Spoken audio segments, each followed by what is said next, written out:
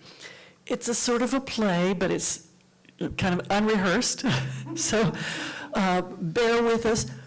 There's not many of professional actors engaged in this particular presentation. Maybe a few. Maybe a few, but not a bunch. And so I'll ask your indulgence. And I'll also say that in encouragement to all those actors, including myself, that this is one of the most forgiving audiences you could ever possibly perform in front of. So I'll turn it over to Reverend Tracie, and she'll give you the goods. Thank you. Looking for a way to sermonize the honest inspiration contained in Stephen Schick's book, Be the Change, Reverend Stephen Wilson, the playwright of our worship today, was struck that amidst the more than 60 poems, readings, and quotes used in his friend's book was hidden an amazing conversation.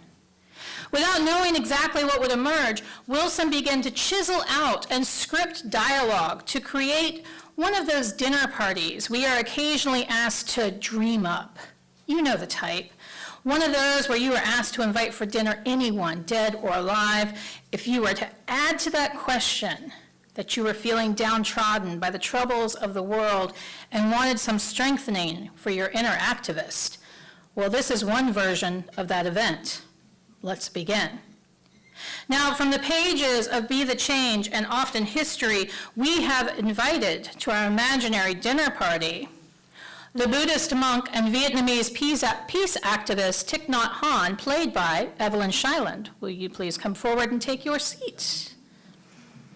And you can cheer for her. It's okay. It's a play. We'll allow it. The spiritual guide of the civil rights movement and former dean of Marsh Chapel at Boston University, Howard Thurman, played by Barry London.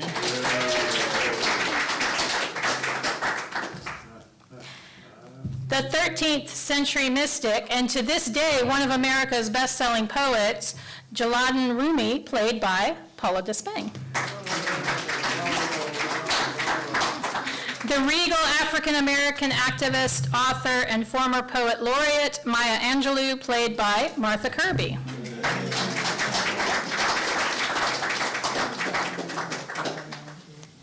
Famed civil rights leader Martin Luther King, played by Roy Scheer. And the person upon whose birth the Western world's clock was reset, Jesus of Nazareth, played by John Mowbray. Rounding out the esteemed guest today is the contemporary UU poet Marge Piercy, played by Judith Stein Farrell. And the socially conscious architect and engineer Buckminster Fuller, played by David McElroy. Now, some of the words you will hear these characters say are taken from their writings and legacy. Some are taken from Reverend Schick's book, and some, probably most, in particular the transitions and comic moments, are the playwright's own. Mostly you should blame him. Oh, and like I said, in this imaginary scenario, they're coming to your house for dinner. So you too have a part. In fact, you are all really envisioned as our lead. However, that would be clumsy. So today, this collective archetype, us, or as she is more personally named, you, is played, or maybe better, represented by Michelle Flores.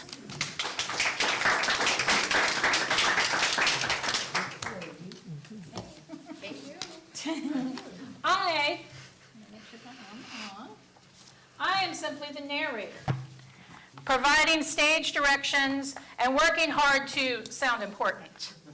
The play begins first by you suspending a little bit of disbelief. And since we are doing a Reader's Theater style, you will need to imagine the setting. Now, you puts on an apron, and she is in our kitchen and is standing behind a cutting board. And, she's just calmly working on dinner and going along.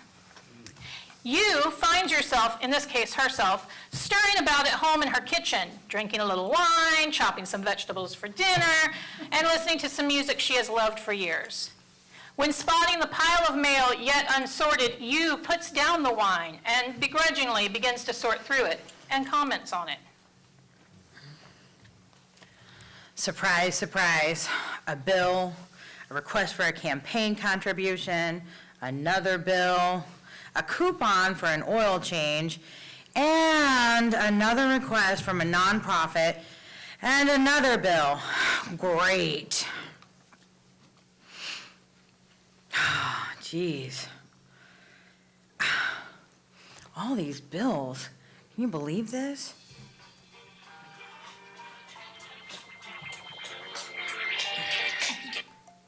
No. Yep, keep talking.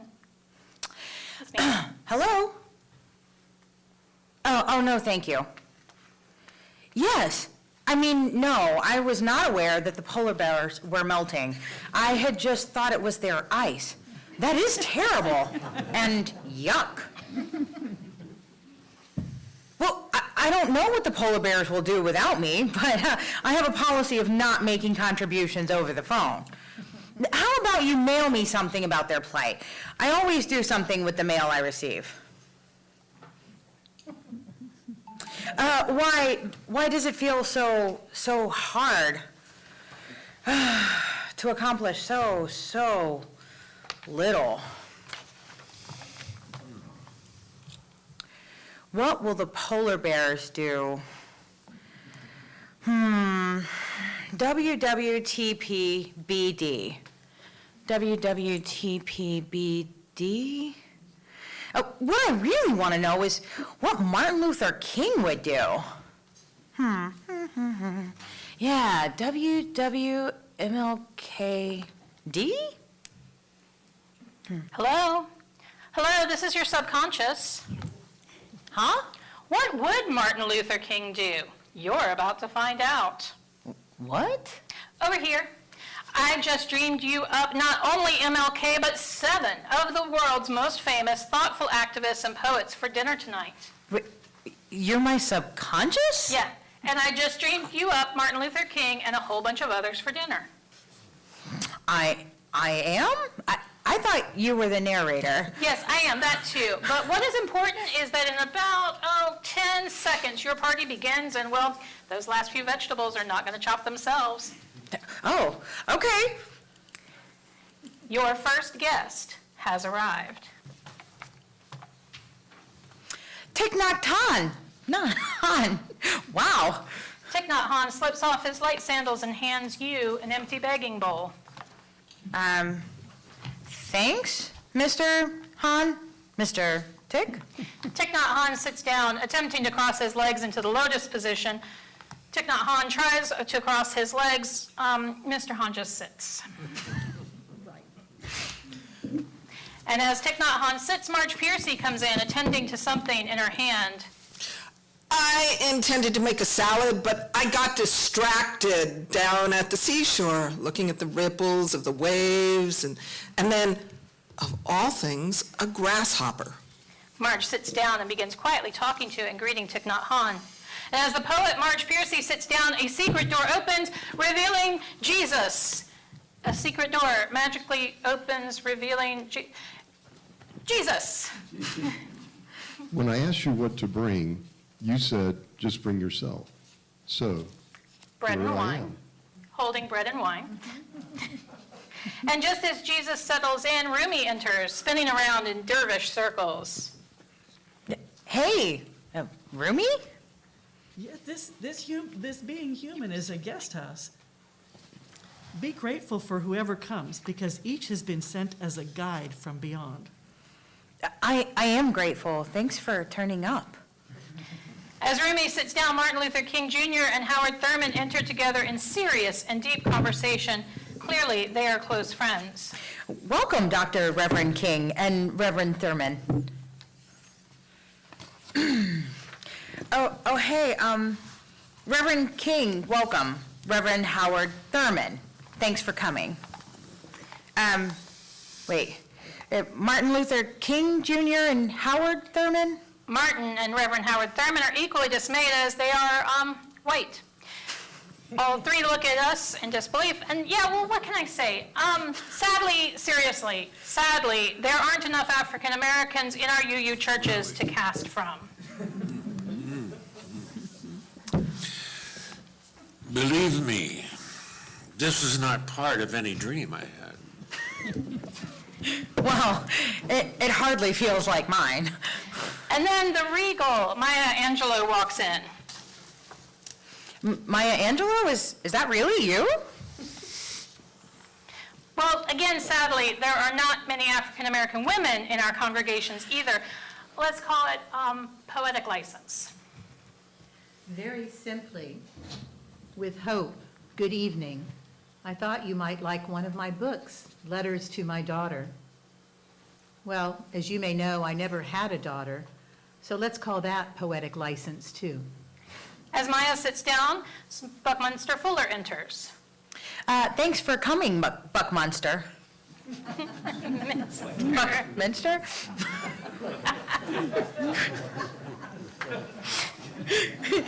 Sorry, I'm not completely ready yet, so busy and tired. Really? Well, yeah. I mean, of course.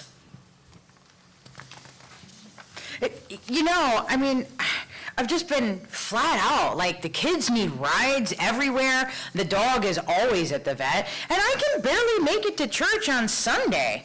And, well, let's say, did not have a whole lot of time to prepare.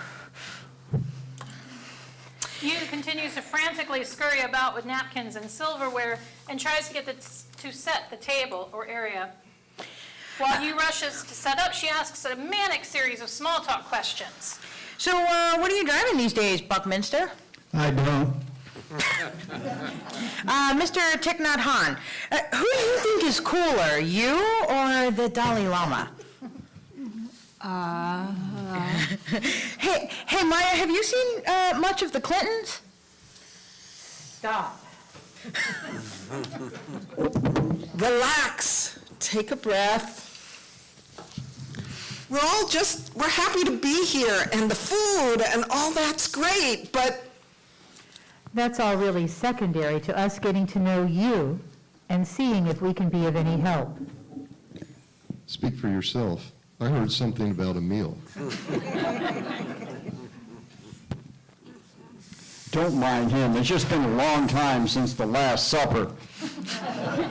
Look, it truly is an honor and a blessing for all of us to have time with each other. Most of us have never met, but most importantly, I think we want to hear what's really on your mind.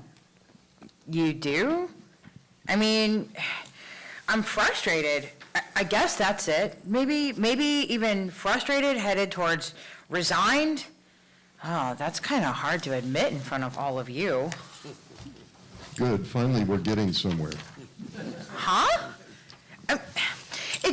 It's just that it feels like I've waited so long, maybe too long, for something, some moment to, I don't know exactly, carry me to the promised land of inspiration and clarity and courage. But not even that, really, I guess. I'm feeling like I lack my own power and role in being a part of the change that, I want to see in the world. Go on. The trouble is, here I stand in the middle of my life with as much indifference and self-doubt as passion. Amen. You know, if nothing else, to grow restless with one who is can help us push forward toward our ideals. Exactly. Okay, so that's probably true. Funny, my therapist always says the same thing, but will I? Will I? I mean, let me ask you a real question. Will I ever really stop or dare to spend my time with the immigrants pouring into my own country, or have the courage to be with the homeless in my own town, or in the service of this precious earth of ours? I mean, will I ever stop to prioritize the things that I promised myself I would do when I was younger? Or do I even really want to anymore? Really? I mean, will I ever give myself pause to stop? I'm concerned there's not enough time or love left over in the life I've built for that. maybe you won't.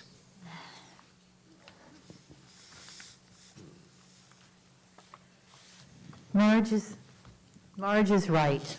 Maybe you won't, but I'll repeat what Jesus and Rumi's conviction, that at least now you're asking the kind of powerful questions we came for. If nothing else, we are at least now beyond the small talk and into something that honestly feels like a prayer. Let's honor those questions with some silence. Yeah? Yeah. Rich questions about what we really are deserve rich silence. Yeah?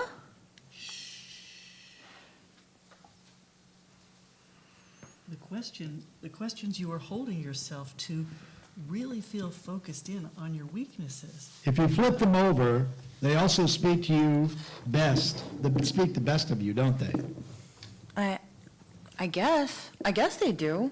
Well, own that. I know one thing.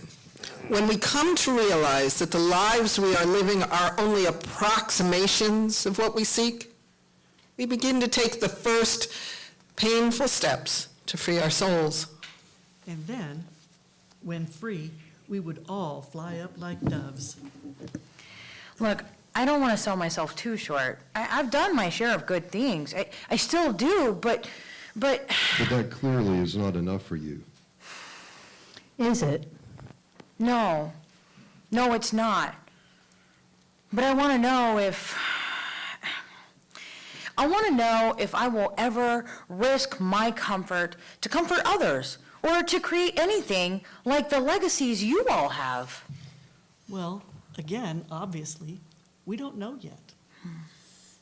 If nothing else, at least you're uncomfortable in your comfort.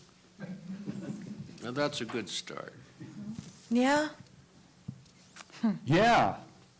Be aware, you are asking the same questions I encouraged America to ask itself in my time.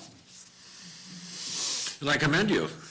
The kind of queasy moral feelings you're expressing were the key ingredient, the yeast in any civil rights gains I was part of. He's right.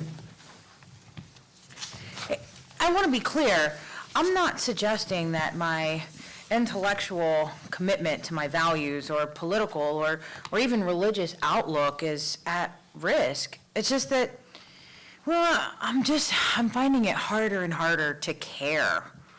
I have no idea what you're talking about. You don't? Stop it, Jesus. Of course he does.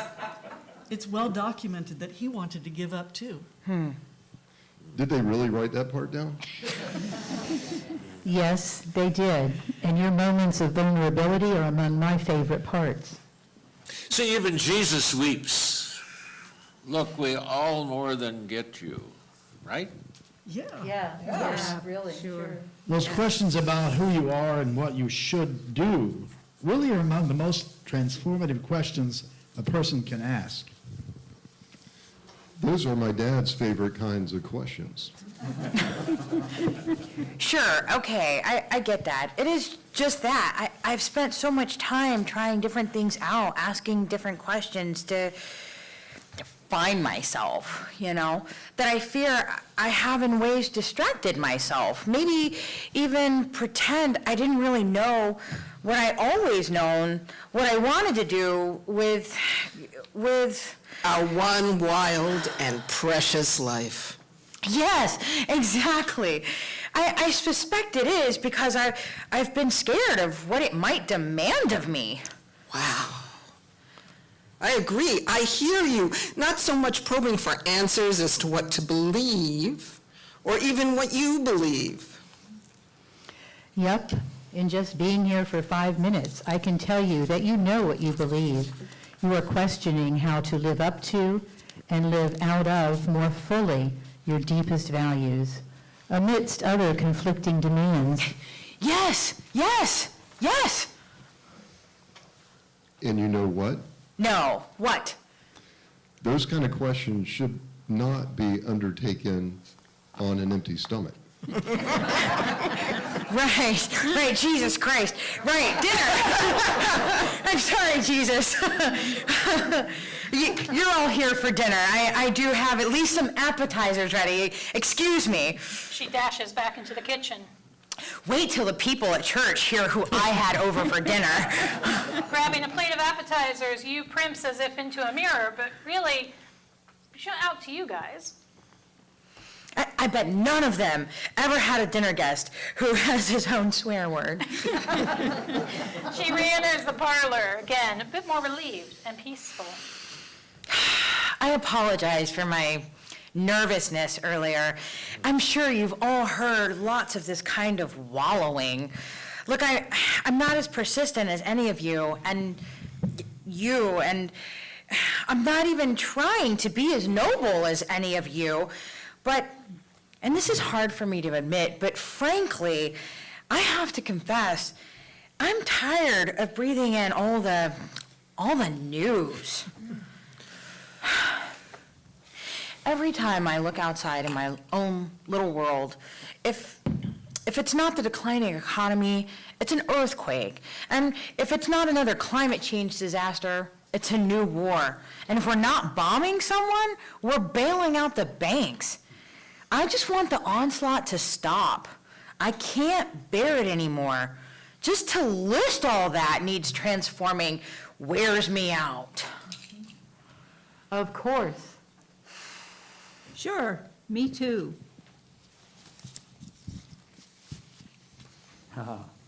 Everyone in this room's mission has been to try and stop the onslaught of thoughtlessness and the callousness that brings.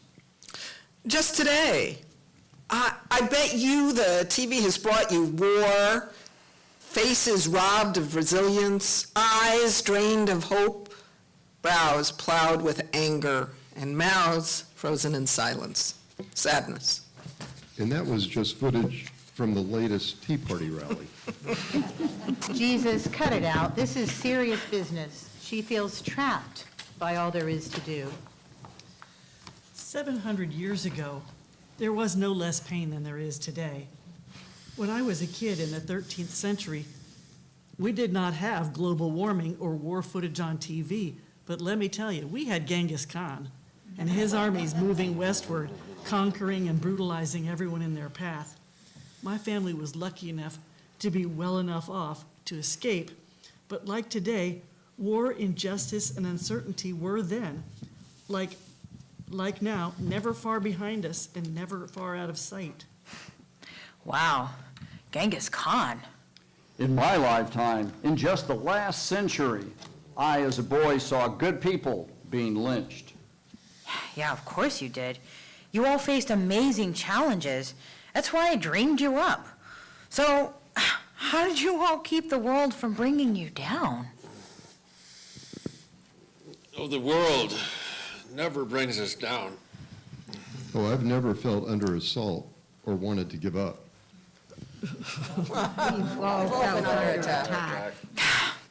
Yeah, sorry. Of course you all have. Seriously, you should know that we all know that the eyes of any child in any soup kitchen reflects back to us the poverty of our own collective resolve. We all know that the silence of each soldier's flag-draped casket echoes our too faint cries for peace, and even means more deaths overseas. And now, like never before, we all know that every tick up on the planet's thermostat whispers a reminder of humanity's greed and selfishness. And we all know that you are more like us than not. We all know that when you have the eyes to see injustice, And you clearly have the gift of seeing injustice. You can see so much that it shuts you down. Wow, I do feel shut down. You can see that I have a gift for seeing injustice? Dear one, we all share the same gift, and with it, the same struggle. we see it and hear it. You are more like us than you think. Anywhere you look, you, like us, see injustice and violence. Right. Not everybody sees what we see. Really? Yes, at least not for long enough to be troubled enough to develop the tools it takes to care. See, you're somewhere on that journey. Certainly, not everyone has the courage to keep their heart and eyes open as long as you have and still do. Like us, you are blessed and cursed by an innate sense of right and fair, and that means at least that you will always see trouble. Wow, that is heartening. Wow, it's just these days, and it's hard to admit it in front of you, but I find myself more and more tempted to turn away. Seriously, how did you all persevere? I mean, tell me, seriously tell me. I invited you all over here not to temporarily cheer me up. I've already felt that, so I'm going to push you. Seriously, how can I know that if I really take up any of the issues we face, I will not drown in all of this? No promises. Look, who is to say whether you are going to spend the rest of your days walking away from or towards the trouble that so needs love and attention? Unlike many of us, your legacy has still yet to be written. However, if your conscience is paying attention, make no bones about it. At some point, action will be demanded of you, and nothing less than real daring and conviction in the face of overwhelming odds can achieve the inner security to create a you in which fear cannot survive. Hey, Martin, those are my lines. You stole my words. Let's look at it like I took good notes. That you taught me well. It seems to me you dreamed us here to somehow pass on our courage. But really, dear one, I think part of what we have to share is that we too struggled until we, even after we, Got broken. As you've noticed, what most calls you is not always, even maybe often, inspiring. Sometimes it is just scary and hard. I like to keep in mind that in Galatians, it reads that the fruit of the Spirit is love, joy, peace, and long-suffering. Even the Buddha only became the Buddha after coming to terms with the truth that life's first irrefutable truth is suffering. You would do well to remember that. one of the most compelling, validating parts of his story, to me, is that it accounts for his suffering. At the hardest point in my life, I asked that my cup, that essentially my burden, be taken away from me. Well, now that I think of it, I could get something to drink. Sure. You goes to get Jesus and everyone else some juice and works in the kitchen while the sages talk amongst themselves. Look, here's the truth I think she really needs to learn, that it is unlikely that she or anyone will work very hard for very long if their activism is not fed from a holy, deep, and joyous place. I was taught and then discovered that if you act from out of your ego, or primarily from a place of guilt or shame, any one of us will tire and likely give up. It is true. That is almost an unwritten rule, written into all of the spiritual paths, isn't it? It is difficult, because as much as that truth is evident in all spiritual paths, there is nothing so persistent in nearly all cultures that tells us, simply go along. You re-enters the room and with a pitcher to give juice to our guests. I overheard you, Maya, and you're right. Giving in is a constant temptation. The key is to be disciplined enough, prepared enough for the difficulty of our work, that you do things from a place of spirit. For hard as they may be, you will constantly be renewed. Our work. I like that. You know, I might be able to help here. I had an unlikely personal transformation, not unlike the one you seem to be yearning for. In my case, it resulted in a shift from esteemed academic leader to mystic, and that took place when I gave up what turns out to be the pretty shallow, really ego-driven belief that most of what I needed to learn was from books. Right. I remember that. It was fun to watch Shams, your friend and window to God, push all your books and pretense splash into the fountain that day. Jesus, Rumi lived 12 centuries after you. You weren't in Persia? Okay, so I can watch. There, I said it. I can't influence what happens, but I can watch. Well, superpowers or not, Jesus is right. At first, I was mad at Shams for destroying my book. I didn't initially get the spiritual lesson that I needed to be less attached to my ego, less attached to my identity. But eventually, though losing myself, or at least the identity I had built up within myself as a teacher, as a leader, was incredibly transformative. That loss, in part, made me who I am now. It separated the me that I had built up. It separated my self-conception from a yet discoverable, fuller me that needed space to emerge, a me more filled with love. Wow. Beautiful story, Rumi. I never knew that. I oddly enough found a new me when a bout of rheumatic fever left me with little I could do but explore my books. Life is funny like that. More importantly, though, I think we all need to hold on a minute and respect what our host said earlier in our evening. One of the first things our lovely host here said was that she's not sure if she didn't just want to give up. Yeah, let's test that first. Yeah, maybe the deeper truth is that you don't want to take on a more engaged life. Oh, good point. You would hardly be alone in quietly giving up Gandhi's difficult standard of calling ourselves to become the change we want to see in the world. In order to truly bear the power and responsibility that you seem to want to live with, your cross, so to speak,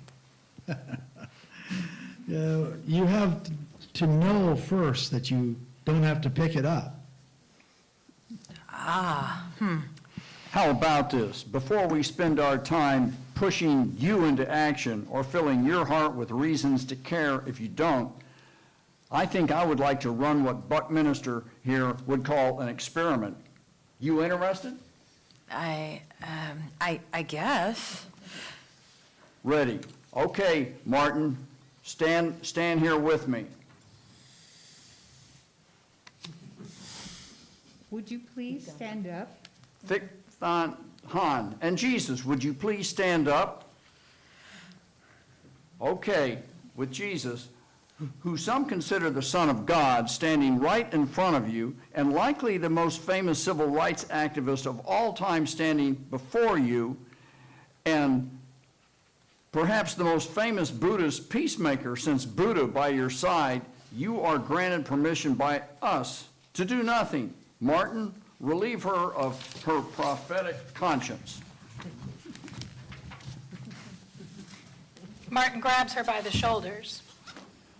We give you permission to wake up every morning and do nothing except the duties and responsibilities that make up your own little world. Seriously, you can wake up, go to work, turn the news on or off, and say, it is not my responsibility. Are we all in agreement? Yep. Absolutely. Yes. I guess. Definitely. The world's starving children, Not your responsibility. confronting habitat destruction and global warming, Not your department. living a life observant to the world's wonder and majesty, Consider yourself free to simply be a consumer and evaluate yourself by your own personal achievements. you have said that you felt overwhelmed by war and requests for charity. Consider all of it above your pay grade. I and we liberate you. Feel free to walk past the robbed Samaritan. There will always be others who can help.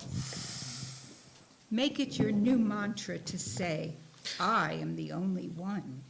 And since one person can only do so much, There is no guarantee that you will ever do, that what you ever do will really matter. You have our blessing to do nothing. You have our blessing to live your own life.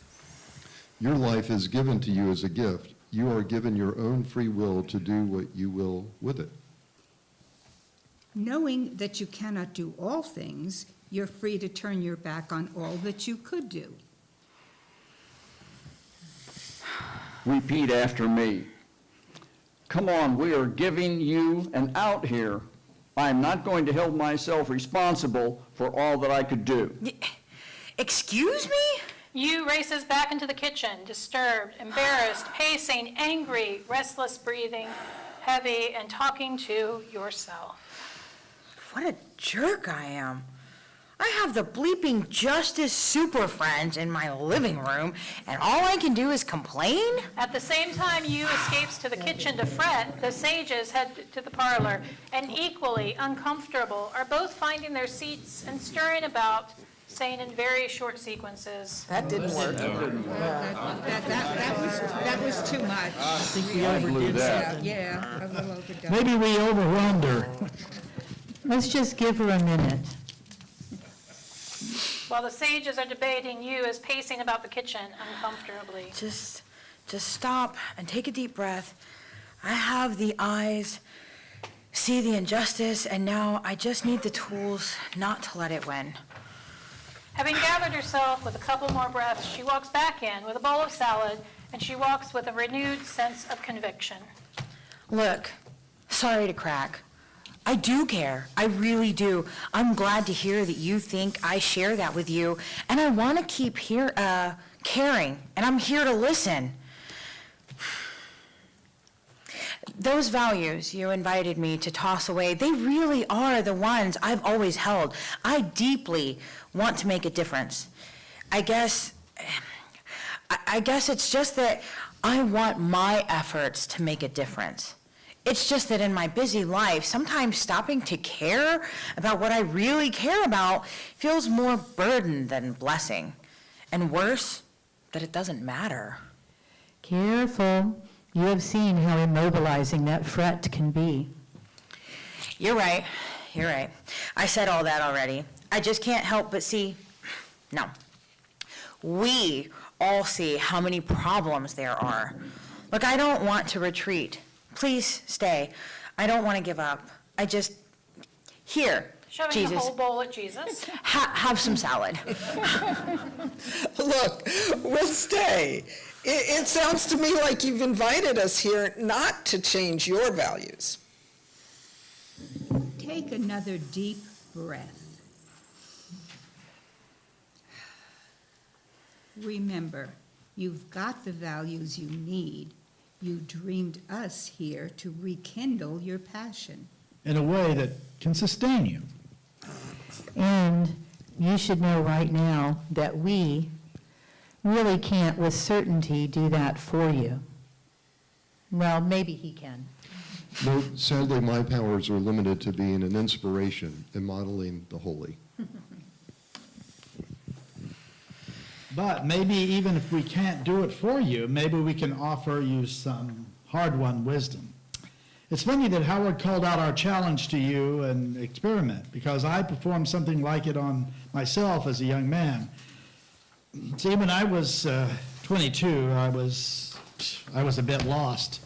My soul was flat, and I thought myself a failure. At one point, I even considered killing myself. Really? Yes, really. Way worse than you did. I did not really find myself.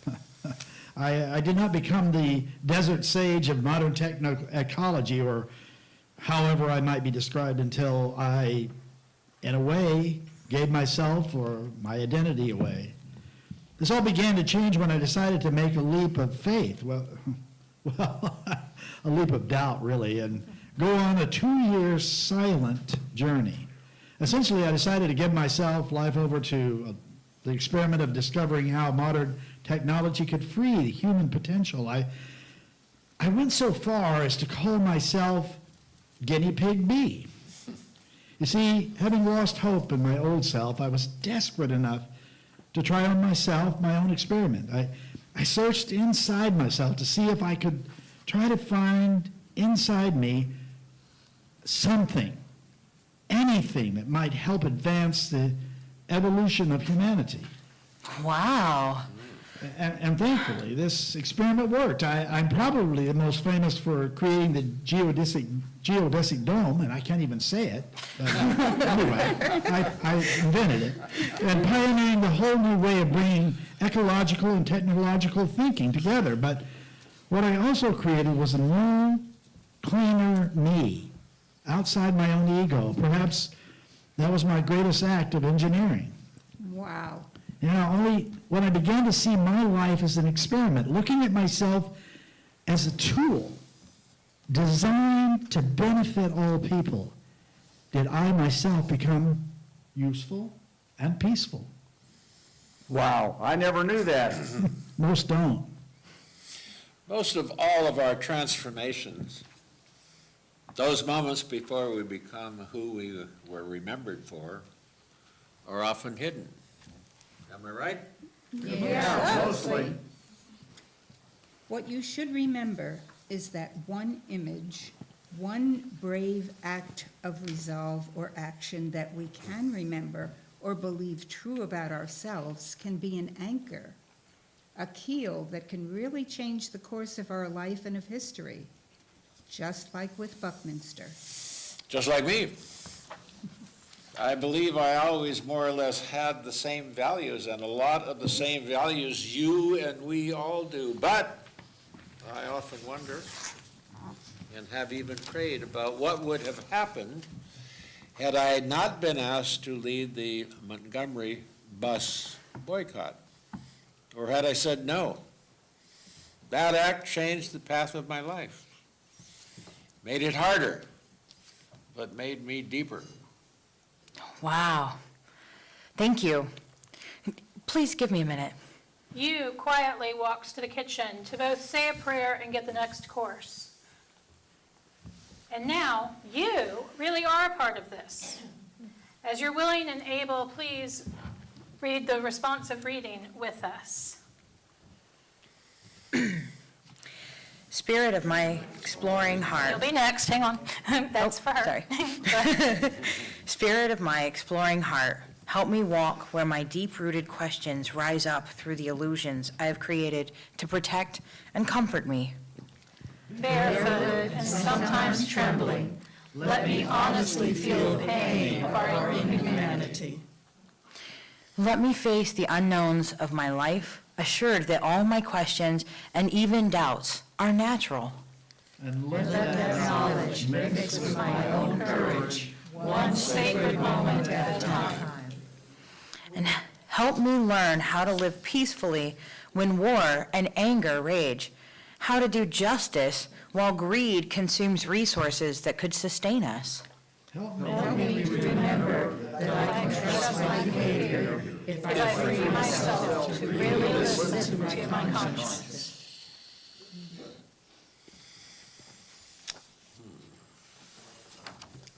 I know I never would have lasted were it not for my meditation practice and a few key habits.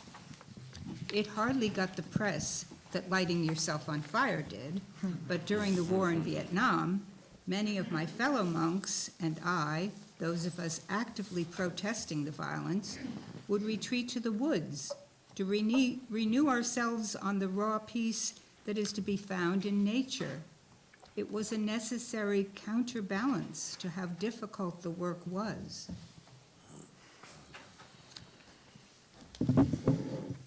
Thich Nhat Hanh was just sharing a bit of his early history and the power of being in nature as a healer of his soul. I think we are all in agreement, and important to say, that we wouldn't have been able to do our work without knowing when to rest and fed. You're going to need some habits, a foundation that can sustain you. In fact, for Maya, Marge, and I, it was in part our craft that centered us. Staying politically active, staying compassionate, requires the same slow, consistent training and running a marathon does, that preparing a meal does, that being a poet does. If the idea of practice sounds daunting, remember, we're not suggesting you live like you're in some kind of activist boot camp. We're just asking you to cultivate habits that aid you in mending together you and your soul.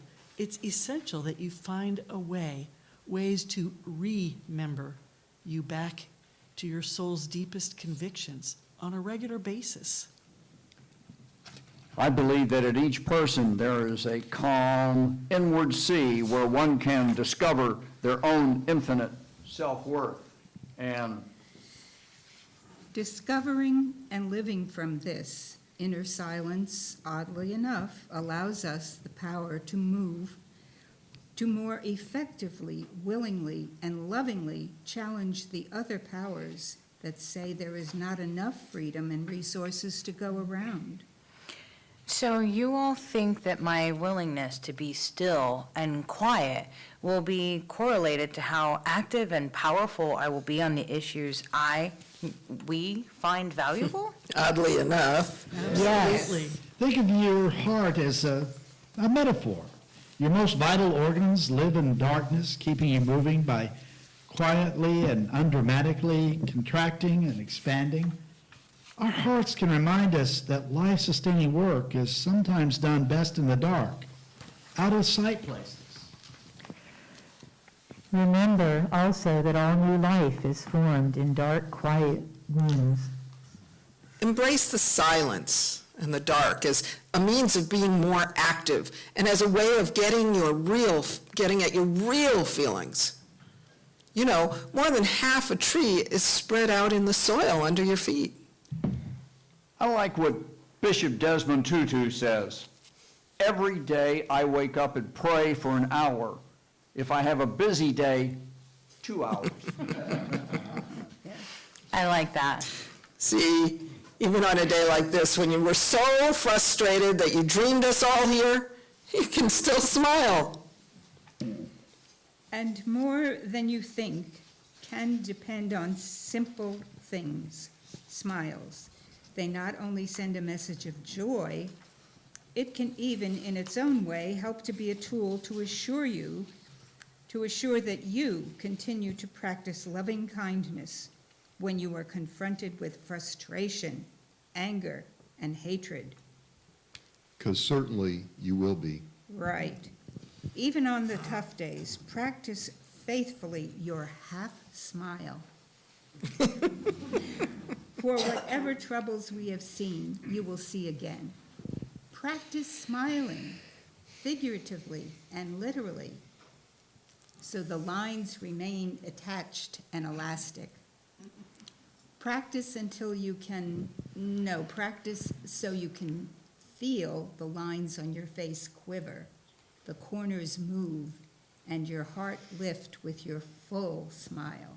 Did you know that when you smile, fake or not, the neurons and chemicals in your brain get triggered for pleasure? Are you kidding? Nope. Think of that little smile meditation as one of many small tools that keep you undertaking the daunting task of what we say in the Jewish tradition as tikkun olam, to heal the world. You're going to have to find your own way, but inner calm, mindfulness, and joy will be required in order to nurture the hope this difficult work demands, especially if you are working, raising a family, and want to keep up with the news. And that should not be done on an empty stomach. Youth steps back into the kitchen, sits down at the computer, and writes. I will not give up. I care too much. Just remember to be still. My heart needs silence. And remember to smile. Youth straightens herself up and grabs the pasta. She stops before entering the parlor to listen in on the conversation by the entry between the dining area and the kitchen.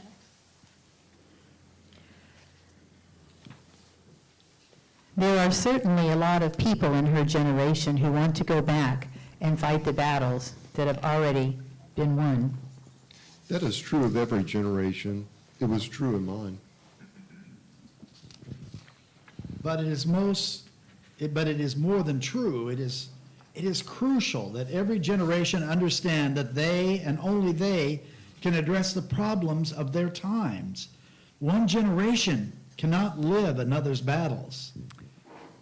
Any more than those of us who have passed on can act again. We can only hope that our lives are an example.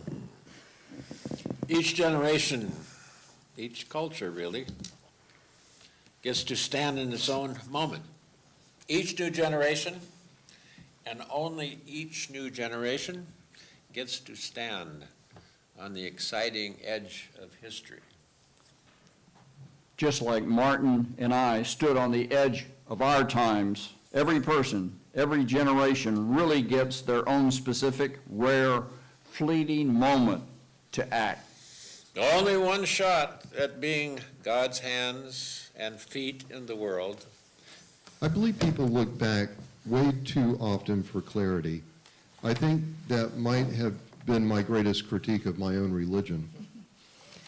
But, accurately understood, it is our birthright. No, it is our birth responsibility to live in our own times. It's like you said, you put it so well at Clinton's inaugural.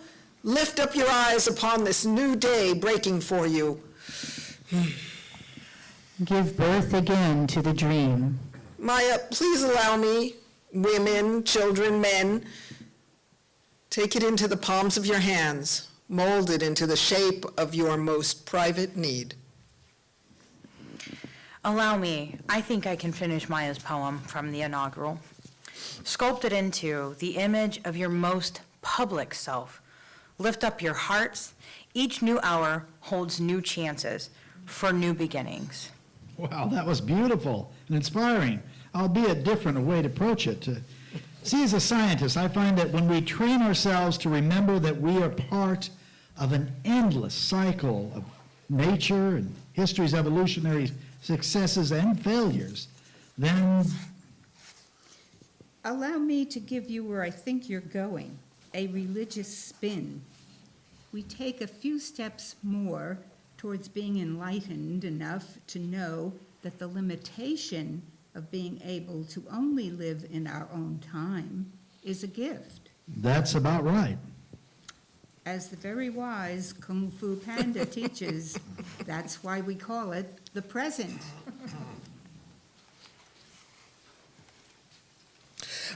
I believe that you know when you are participating in something that has an eternal quality to it. Look at why Martin and Howard, look at why Rumi are still so popular. I think it's because even if their actions are fixed in time, their work and words tap something eternal. I know I felt myself always leaning into the eternal for strength in my battles, so you're right. But every person who has ever wanted to rise up and create change has to accept two things. The first, sadly, being that your dream of justice may not be fulfilled. Your work may not work, at least in your lifetime. Amen. That's the first thing. The second thing, thankfully, is being that if you pursue that vision earnestly, that you are part of the arc of history that bends towards justice. I borrowed that quote from the 19th century Unitarian minister and abolitionist Theodore Parker. Borrowed? Is that what you're calling it now? Anyway, getting those two truths, those two near polarities, really helped me live out my own little bit of power to change the world. Little bit of power? Well, You? what power did I have that you don't? Well, you're Martin Luther King. You were a preacher, and, well, you're Martin Luther King. To me, he was mostly just junior. Yeah, very funny, Howard. Okay, so I was a black preacher who was blessed to have a good education. Here you are, perched at the start of the 21st century with a computer and the internet at your disposal. You have rights and at least some means, and you are a color that has never been asked to sit on the back of a bus. And you know what I would have done for a phone that can take pictures? Martin. Sorry, I'm sorry. You're forgiven, and you are forgiven. The point is, you cannot be a part of Martin Luther King's campaigns any more than you can be him. It's hard for us all to accept the call to be responsible, knowing that we have limited power to fulfill that responsibility. It's a paradox, really. A smart contemporary of mine, Reinhold Niebuhr, said, "Nothing worth doing is completed in our lifetime. Therefore, we are saved by hope." I would encourage you to get very comfortable with that contradiction. It is true. We must keep the paradox in perspective that everything we believe and everything we do is both transient and ultimately eternal. My dear, the sacred and the profane meet in you, and even if you cannot always see it in yourself, we do. The thought that we may not be successful is so contrary to our bottom line culture that it can be disabling. But with some perspective, our inherent limitation can be, well, honestly, liberating. Poetically said, our inherent limitation is, well, liberating. Can you imagine the pressure of having to step up and fight or even take a position on every injustice that has ever been or will be? Now that would be daunting. But that is not what we are called to do. Our limitation of acting only in our own era is, well, liberating. I'll remember that. You do well to remember this, too. Tell her, Martin. You mean the part that we are not called to deliver results, but to act faithfully? Yes, those who do justice as part of their spiritual practice are called to a way. Not an end. You know, like Jesus said, and Lao Tzu said before him, You might want to take notice that no world tradition I am aware of judges human morality on successful results as much as on their... Intentions, right? Thank you. There is another limitation that extends beyond even how we are limited historically that I think we might be leaving out. Yep, tell her, Maya.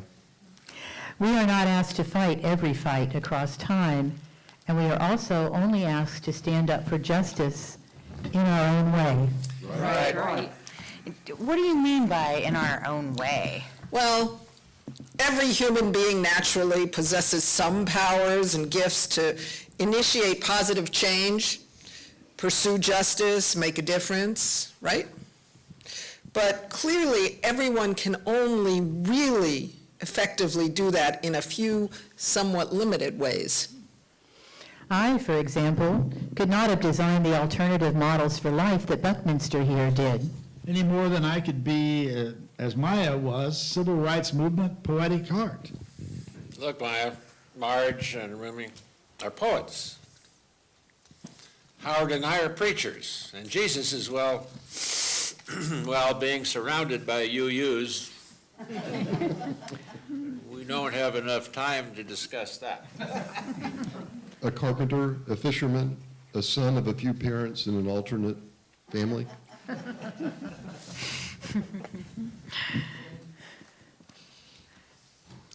Well, practically speaking, you have to be yourself, work out of your essence to make any practical difference. The point is, we all have to step out from our particular lives with our particular set of skills and concerns and act out our nature in our own particular ways to change the world. We are always going to be profane, be embodied. And ideally, each of us can be embodied in an authentic and sacred way. That's what God wants. It seems to me that that is your challenge. See? Martin Luther King Jr. and Thich Nhat Hanh became new and peaceful, powerful people by accepting what their era thrust at them. For Rumi, the transformation came from a deeper, more intimate relationship with the holy. For Buckminster, change came because, when desperate, he embarked on his own journey to re-envision the tool for himself. Maybe for you, tonight will be a positive turning point. Change happens in lots of ways, and the way hardly matters. What matters is that you practice into creation a you that pulls together who you are and who you want to be and what the times call forth from you. That's a poetic way of phrasing it. For a scientist, that is. When we Sufis dance, you might have noticed that we dance with one arm up to heaven and one arm down to earth. We use these very physical gestures to help us remember both our holy calling and our earthly embodiment. The key is to do you sacredly.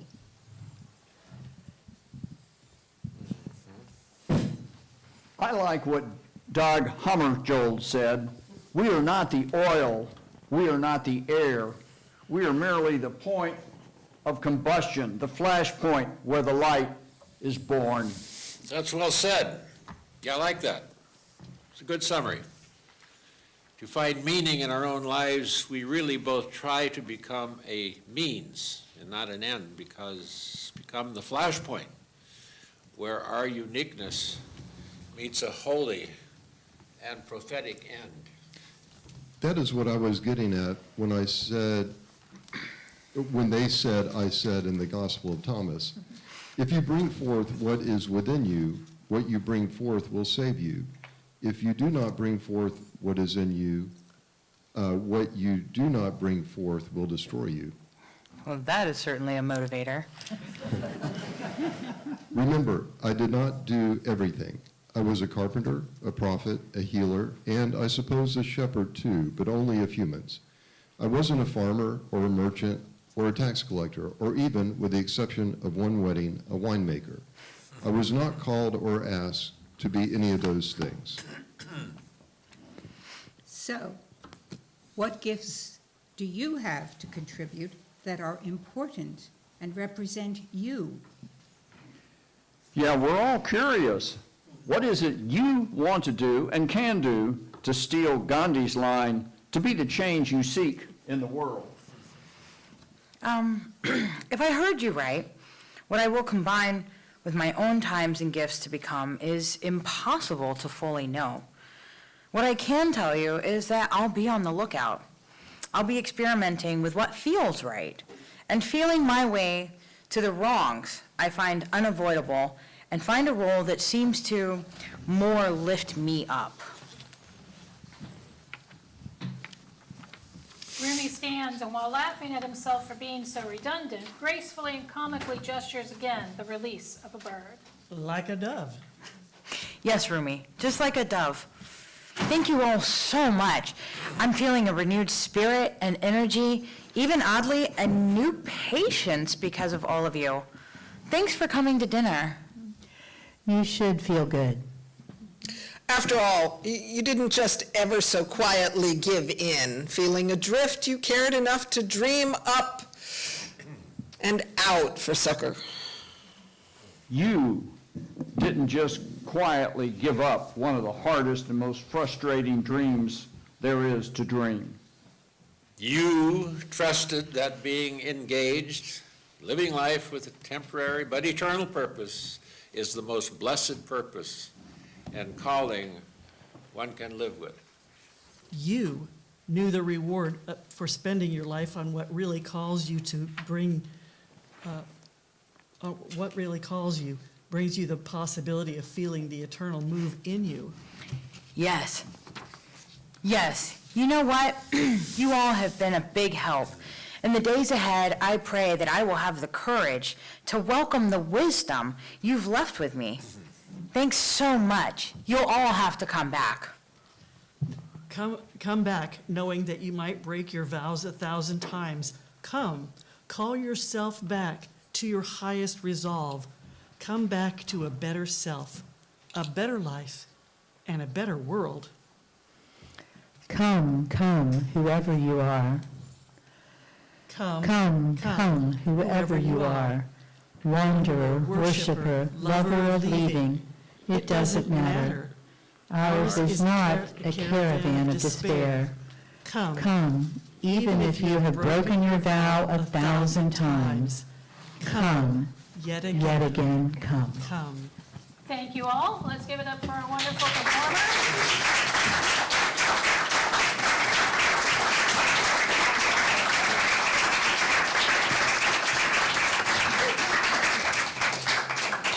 And now I'll turn it back over to Paula.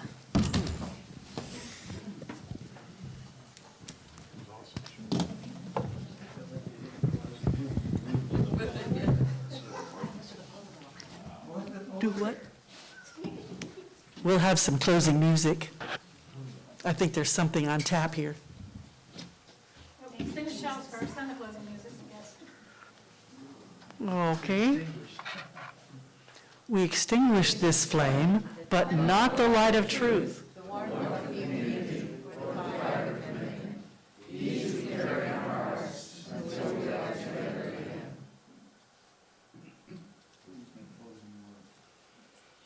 Okay, no, music first and then words.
My closing words come from George Bernard Shaw. This is the true joy in life, being used for a purpose recognized by yourself as a mighty one, being a force of nature instead of a feverish, selfish, little clod of ailments and grievances complaining that the world will not devote itself to making you happy. Amen. Hopefully about 3 minutes to get to the meeting. 3 minutes to get to the meeting. And if you're on Zoom, you just stay right there. If you're on Facebook, stay right where no, you have time to go to the bathroom. Yes, do that. Coffee, and then we're going to do this quickly, guys, so don't leave.